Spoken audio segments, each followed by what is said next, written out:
थी ये मुझ पर। पूछी कैसी जिम्मेवारी? तो एक प्रथम अफीमवाद पढ़ाया है, द्वितीय भी पढ़ाना है। नहीं पढ़ाया तो जो जानना चाह रहे हैं, जो हमारा वीडियो देखते हैं, उनका जो प्रश्न है वह अधूरा रह जाएगा, उनकी जो इच्छा है वह अधूरी रह जाएगी। यह सोचकर हमारी कोशिश रहती है कि मैं जल्दी से अपने अधूरे काम को पूरा करूं। और आज इसलिए मैं हाजिर हो गई हूं अपने फर्स्ट अफीम युद्ध को पूरा करने के बाद द्वितीय अफीम युद्ध पर प्रकाश डालने। क्योंकि हमने बताया फर्स्ट ओपियम वार के समय मैंने बताया कि चीन और अंग्रेजों के बीच जो युद्ध हुआ था, अफीम वार जिसको कहते हैं, क्योंकि मुद्दा तो बहुत था लेकिन मुख्य मुद्दा क्या था? अफीम, ड्रग्स। और हमने बताया कि यह 2 बार हुआ। अफीम के मुद्दे को लेकर चीन और इंग्लैंड में 2 बार युद्ध हुआ, जो बहुत ही महत्वपूर्ण था चीन के लिए, अंग्रेजों के लिए, क्योंकि इसी समय यूरोप के बहुत सारे देश तो चीन में घुसना ही चाह रहे थे व्यापार के लिए, खासकर ब्रिटेन कुछ ज्यादा ही इच्छुक था। और हमने देखा कि प्रथम अफीम युद्ध हुआ और नानकिंग की संधि के साथ युद्ध समाप्त हुआ। 1842 में नानकिंग की संधि हुई, जिसमें ब्रिटेन को जो मिला हमने बताया है, वो देख लीजिएगा। लेकिन संधि होने के बाद ऐसी बात नहीं हुई कि अब सब ठीक है, सब शांत है, अब सब लोग मजे में हैं, किसी को कोई ग्रीवांसेस नहीं है, ऐसी बात नहीं हुई। उसका परिणाम क्या निकला? सेकेंड ओपियम वार शुरू हो गया, द्वितीय अफीम युद्ध शुरू हो गया। तो आज हम बात करते हैं ये द्वितीय अफीम युद्ध जो हुआ, इसके क्या कारण थे। तो सबसे पहला कारण नानकिंग की संधि से असंतोष। नानकिंग की संधि में हमने क्या देखा कि चीन के 5 महत्वपूर्ण बंदरगाहों को ब्रिटिश ले लिए थे कि इन बंदरगाहों से मैं व्यापार करूंगा। हांगकांग उन्होंने ले ही लिया था, कैंटन पर उनका अधिकार हो ही गया था। इसके अलावे बहुत सारी बातें हुई थी, पोतो प्रथा समाप्त हो जाएगी, उनको बराबरी का अधिकार दिया जाएगा, ऐसी बहुत सारी बातें हुई थी। लेकिन हम क्या देखते हैं कि चीन के तरफ से कोई सक्रिय कार्रवाई इस क्षेत्र में नहीं हुई थी। अभी भी जो चीनवासी थे, चीन के अधिकारी थे, चीन की सरकार थी, वह इन विदेशियों को अभी भी निकृष्ट दृष्टि से देखती थी, इसे हे समझती थी, इसे नीचा समझती थी और इसे दूर ही रखना पसंद करती थी। क्योंकि जब संधि हुई तो एक मंत्रालय होना चाहिए था, एक विभाग होना चाहिए था जो इन शर्तों पर अमल करे। इन विदेशियों ने जो जो शर्त में मांगे रखी थी, जो पूरी की गई, उस पर जो है सक्रिय कार्रवाई हो, ऐसी कोई बात नहीं हुई थी। बल्कि इन 5 बंदरगाह के विदेशियों के हाथ में चले जाने से चीन की सरकार या चीन के लोग संतुष्ट नहीं थे। उन्हें बहुत दुख था कि ऐसा क्यों हुआ। हांगकांग उसके हाथ से चला गया, वह बहुत दुखी थे, ऐसा क्यों हुआ। कोहाग की जो था एक संगठन, वह बंद हुआ, यह भी उनके अनुसार गलत था। तो चीन असंतुष्ट था इस नानकिंग की संधि से, कि इसमें हमें बहुत हानि हुई है और हमारा फायदा उठाया गया है। दूसरी तरफ हम क्या देखते हैं, ब्रिटेन भी बहुत खुश नहीं था। ब्रिटेन को लग रहा था मैंने 5 बंदरगाह ही क्यों लिए, हमें और भी व्यापारिक क्षेत्र को अपने कब्जे में करना चाहिए था, हमें तो चीन के अंदर घुसना चाहिए था, चीन की बड़ी बड़ी नदियों पर हमारा कब्जा होना चाहिए था, चीन के बड़े बड़े शहरों पर उसकी पुरानी राजधानी, नई राजधानी, इन सब पर हमारा कब्जा होना चाहिए था। हम वहाँ खुलकर व्यापार करते, जो उनकी नीति थी, और चीन के द्वारा उस पर बंदिश लगाई गई थी कि नहीं नहीं, आप अंदर नहीं आना, आपको बस इन्हीं क्षेत्रों में रहना है। तो यह जो बात थी, ना तो विदेशियों को जम रही थी, यूरोपियन देश को, और ना ही चीन को। तो यह एक बहुत बड़ा कारण था कि ये नानकिन की संधि को दोनों मानने के लिए तैयार नहीं थे, और खासकर ब्रिटेन की इच्छा थी कि फिर से संधि हो। वो संधि पूरी नहीं हुई है, उसमें तो बहुत कुछ अधूरापन रह गया है। चीन की सरकार से इनका कहना था कि पुनः संधि हो, आपको फिर से आपको उसमें कुछ सुधार करना पड़ेगा, वो पूरा नहीं हुआ है, वो परफेक्ट नहीं है। तो इस तरह से नानकिन की संधि से असंतोष दोनों तरफ फैल रहा था, कोई भी संतुष्ट नहीं था, और यह एक कारण बना द्वितीय अफीम युद्ध का। अब हम बात करते हैं यूरोपियों की महत्वाकांक्षा। क्या महत्वाकांक्षा थी? जो अभी मैंने बताया कि वो अधिक से अधिक क्षेत्रों में अपना व्यापार फैलाना चाहते थे। यूरोपियों को कैंटन दिया गया था, ब्रिटेन को कैंटन दिया गया था, आप यहीं से व्यापार करें, वो वहीं से व्यापार कर रहे थे। चीनियों को इस बात की का बड़ा मलाल था कि क्यों वो कैंटन तो हमारे हाथ से चला ही गया है। चीनी अधिकारी द्वारा यह संदेश, यह सूचना प्रसारित कर दी गई कि अगर कैंटन के बाहर कोई अंग्रेज या कोई विदेशी व्यापारी घूमता हुआ मिले, व्यापार करता हुआ मिले, तो उसे एकदम से हम लोग उसका मर्डर कर देंगे, उसकी हत्या कर देंगे, उसे मृत्यु दंड दे देंगे, हमें कोई मतलब नहीं, वो अपनी जगह पर रहे। यहाँ तक कि उनका जो रसद है, उनका जो सामान है, वो भी हम छीन लेंगे, वो भूखे मर जाए तो मर जाए, हमें उससे कोई परवाह नहीं है। यह क्या बताता था? यह बताता था कि चीन के लोग या चीनी सरकार इन विदेशियों से कितनी असंतुष्ट है, कितनी रुष्ट है, और दूसरी तरफ यूरोपियन जो है वह इनसे संतोष नहीं कर रहे थे, उन्हें और भी चाहिए था। हमने देखा कि नानकिन की संधि हुई, उसके पहले जो युद्ध में जन धन की हानि हुई, जो हमेशा युद्ध का एक परिणाम होता है कि बहुत अधिक जन धन की हानि होती है। संधि में हमने देखा कि किस तरह एक बहुत बड़ा अमाउंट क्षतिपूर्ति के रूप में अंग्रेजों को दिया गया। दूसरी तरफ हम देख रहे हैं कि अफीम की जो लत थी, उससे वहां की जनता त्रस्त थी, सरकार त्रस्त थी। तो कुल मिला जुला कर अगर हम देखें तो चीन की स्थिति बहुत ही दुर्बल हो गई थी। परिणाम था कि फर्स्ट वार में हमने देखा कि वो हार गया। क्यों? क्योंकि उसकी आंतरिक स्थिति बहुत ही दुर्बल हो गई थी। राजनीतिक क्षेत्र में मंचू सरकार अक्षम थी, आर्थिक क्षेत्र में उसका डामाडोल हो रहा था स्थिति। इसके अलावा हम क्या देखते हैं कि इतना सारा असंतोष चीन में फैला हुआ था, चीन में इतनी, वहां की जनता जो है इतनी असंतोष में घिरी हुई थी सरकार के प्रति कि वह बार बार विद्रोह करती थी। कहा जाता है कि 7 साल में 100 बार आंतरिक विद्रोह हुए, और इन विद्रोह को दबाना सरकार के लिए एक चुनौती होती थी। ये जो विद्रोह होते थे, ये सरकार की नीति पर होते थे। यह विद्रोह जो है विदेशियों को जो प्रश्रय दिया जा रहा है उसके विरोध में होते थे। यह विद्रोह जो है नानकिन की संधि हो गई और उसमें बहुत सारे क्षेत्र जो चले गए, इससे असंतुष्ट होकर वहाँ के युवाओं ने विद्रोह किया। इसमें एक टाइपिंग विद्रोह भी है जो हम बाद में पढ़ेंगे, टाइपिंग विद्रोह क्या था। तो इन विद्रोहों ने सरकार की नींद उड़ा दी और इन विद्रोहों का दमन करने में भी वह अक्षम रहा। अब क्या करें? आखिर विद्रोह को तो दमन करना है, क्योंकि दिखाना तो है कि भाई हमारे देश में शांति है।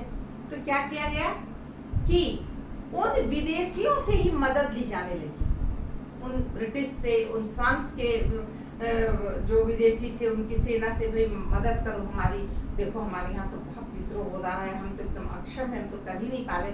और ये विदेशी क्या करते थे, उनकी सहायता करते थे कि हाँ हाँ ठीक है, हम आपके साथ हैं, मंजू सरकार के साथ हैं, विद्रोह को दमन किए। और ऐसे ही तो नहीं करेंगे, फ्री में नहीं करेंगे, बदले में अच्छी खासी वसूली भी कर लेते थे। और बाद में क्या होता था, यह सरकार पर हावी हो जाते थे। कहा जाता है ना, जो रक्षक जिसको बनाया वही भक्षक हो गया। वही स्थिति यहाँ पर थी कि जिनसे वो मदद लेते थे, बाद में वही इन पर हावी हो जाते थे और अपने स्वार्थ को लेकर के वह उस पर चढ़ बैठते थे।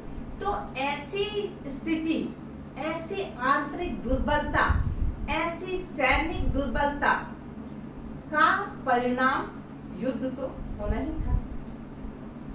फलतः सेकंड ओपियम वार हुआ। हम बहुत ही संक्षेप में बताए हैं। अगर आप इन पॉइंट्स को ध्यान से देखेंगे और हमारी बात को सुनेंगे तो आप उसको आराम से समझ सकते हैं। नए नए मांगों की सूची क्या होने लगा, संधि तो हो गई थी, सब कुछ क्लियर हो गया था, लेकिन अंग्रेजों को संतोष नहीं था। वह आए दिन चीनी सरकार से नए नए मांगों को रखा करते थे उनके सामने कि हम लोगों को ऐसा किया जाए, हम लोगों को वो क्षेत्र दिया जाए, हम लोगों को पीकिंग के अंदर जाकर के व्यापार करने की इजाजत दी जाए, हमें यांगसी नदी का यूज करने दिया जाए। तो ऐसे बहुत सारे मांग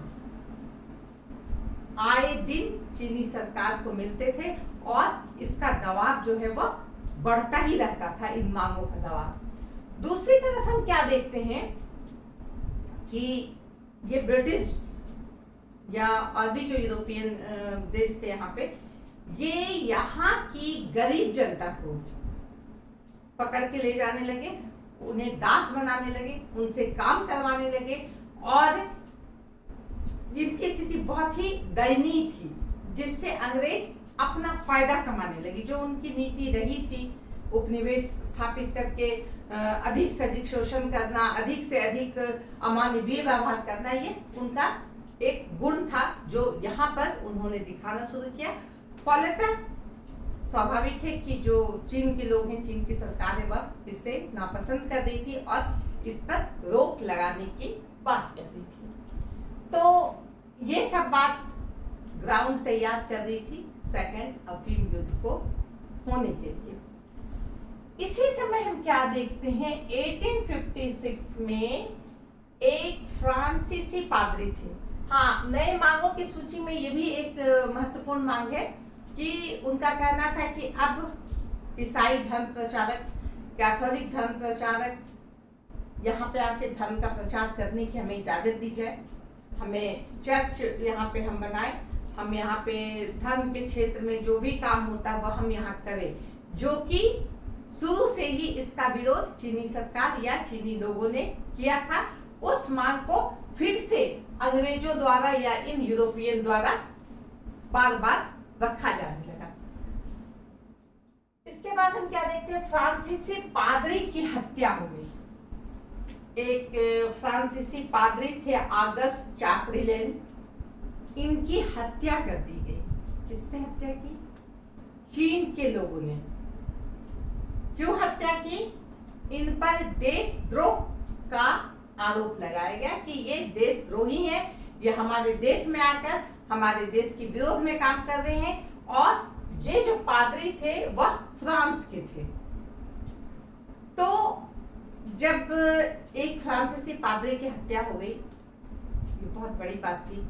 फ्रांस जो है वह एकदम से विचलित हो गया कि ऐसा कैसे हो सकता है, और ऊपर से उसकी जो कार्रवाई होती है, उस पर जो न्यायिक व्यवस्था जो है वह कहाँ पे की जाएगी, उसकी सुनवाई वह चीन में की जाएगी। इस बात से फिर से एक बार मतभेद उत्पन्न हो गया, क्योंकि जब नानकिन की संधि हुई थी उसमें यह कहा गया था कि अगर कोई व्यापारी, अंग्रेज व्यापारी या यूरोपियन व्यापारी को किसी आरोप में गिरफ्तार किया जाता है या पकड़ा जाता है, तो उसकी सुनवाई या उसकी कानूनी कार्रवाई जो है वह कौन करेगा?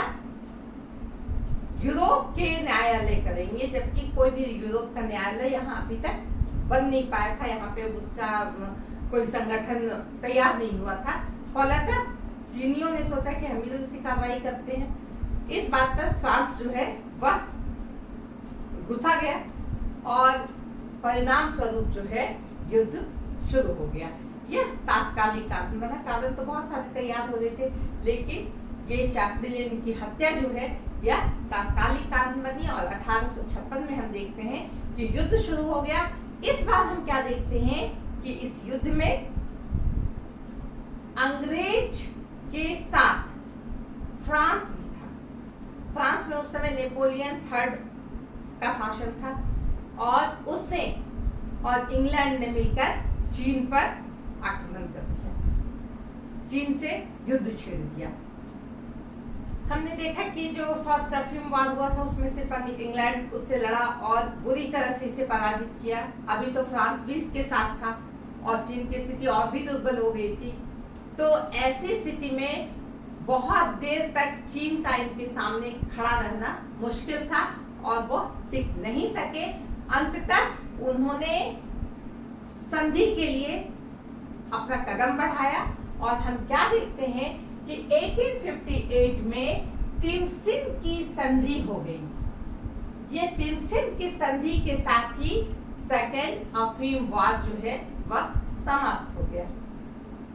अब ये संधि तो चाह ही रहे थे, ब्रिटेन के अधिकारी हों या यूरोपियन लोग हों, उन्हें तो एक और संधि चाहिए ही थी, क्योंकि पहली वाली संधि से तो ये संतुष्ट थे नहीं।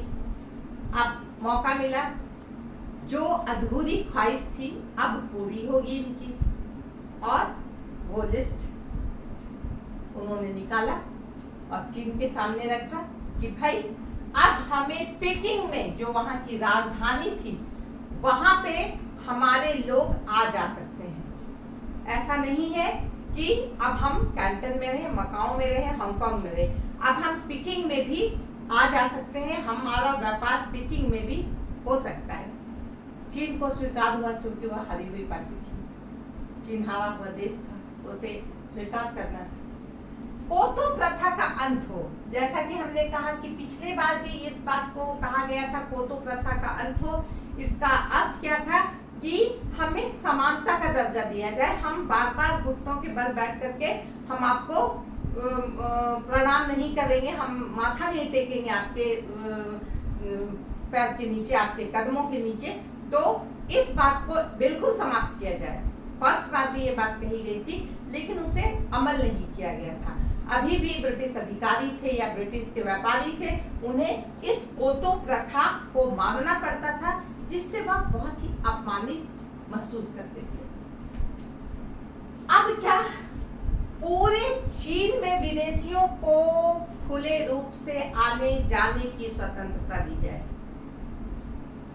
अब ये नहीं कि कैंटन की खिड़की से ऐसे ऐसे देखना है, अब पूरे चीन में हमारे लोग, हम घूम फिर सकते हैं, अपना व्यापार कर सकते हैं, हम रह सकते हैं।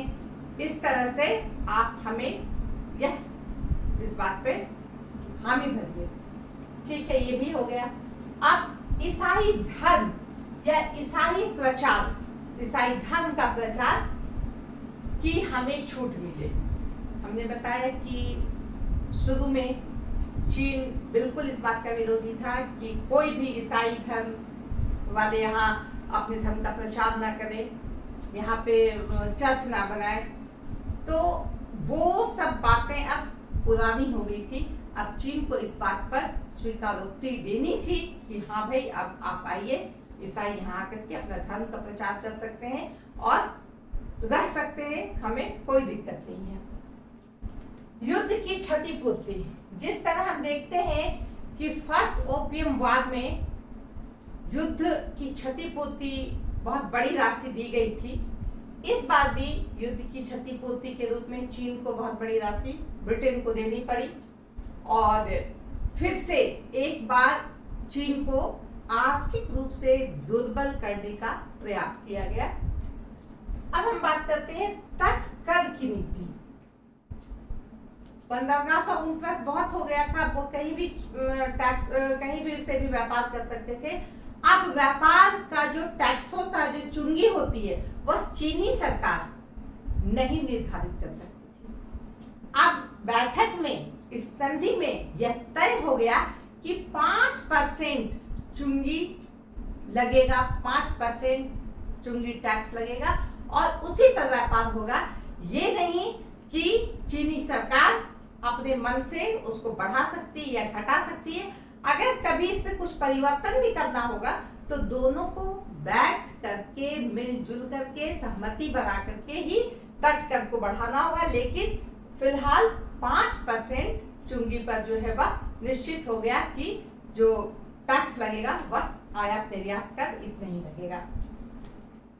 और सबसे महत्वपूर्ण बात कि अफीम का व्यापार जो है अवैध घोषित कर दिया गया है। ये दोनों युद्ध अफीम के नाम से ही था, अफीम पर ही टिका हुआ था, अफीम के कारण ही युद्ध हुआ था।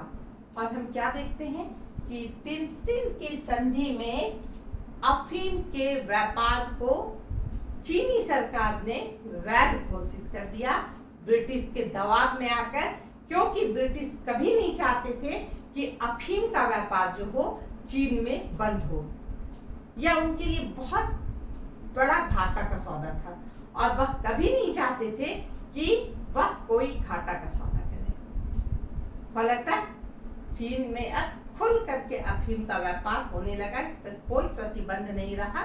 और इसके साथ ही हम देखते हैं कि चीन ब्रिटेन के लिए या अन्य यूरोपीय देशों के लिए पूरी तरह से खुल गया, जहां वह खुल के व्यापार कर सकते थे और मनचाहा शोषण कर सकते थे और अपनी स्थिति को मजबूत कर सकते थे।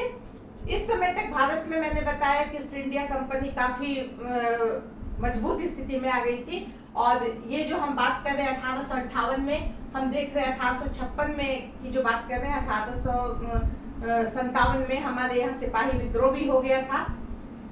उस समय अंग्रेजों की स्थिति इतनी मजबूत हो गई थी कि उनकी महत्वाकांक्षा में बहुत अधिक वृद्धि हो गई थी। वो सोचते थे अब हम किसी भी देश पर बहुत आसानी से कब्जा कर सकते हैं, उसको हम बहुत आसानी से उपनिवेश बना सकते हैं और बहुत आसानी से हम उसका उपयोग कर सकते हैं। वह इतना समृद्ध हो गया था ब्रिटेन और इतना मजबूत हो गया था कि उसके पास एक से एक आधुनिक अस्त्र शस्त्र थे, जिसके बल पर वह नए नए उपनिवेशों को बहुत आसानी से बना सकता था, चाहे वो कितने बड़े विदेश क्यों ना हो, क्योंकि वो उस तरीके से डेवलप नहीं थे जैसा ब्रिटेन था। ब्रिटेन का जो विकास था वह इन बड़े बड़े देशों के तुलना में हम कहें तो बहुत अधिक था। तो इस तरह हम देखते हैं कि द्वितीय सेकेंड ओपियम वॉर जो है वो समाप्त हुआ और अंग्रेजों का और अन्य व्यापारी जो हैं विदेश के, यूरोप के, उनका द्वार यहाँ खुल गया। इसके साथ ही जो है हम यहाँ खत्म करते हैं आज का ये अध्याय। और अगले बार मैं ताइपिंग विद्रोह के बारे में आपको बताना चाहूंगी और उसके बाद एक बहुत ही महत्वपूर्ण चैप्टर है खुले द्वार की नीति, यानी कि द्वार खुला है आके व्यापार करो। तो इस तरह से चीन का आधुनिक इतिहास जब हम देखेंगे तो यह सब महत्वपूर्ण बिंदु है और हम याद रखेंगे कि फर्स्ट अफीम वॉर कब हुआ था, किस संधि के साथ उसका अंत हुआ था, सेकंड वॉर कब हुआ था, किस संधि के द्वारा उसका अंत हुआ था और इसके कारण क्या थे और इसके परिणाम क्या हुए। तो आज के लिए इतना ही, धन्यवाद।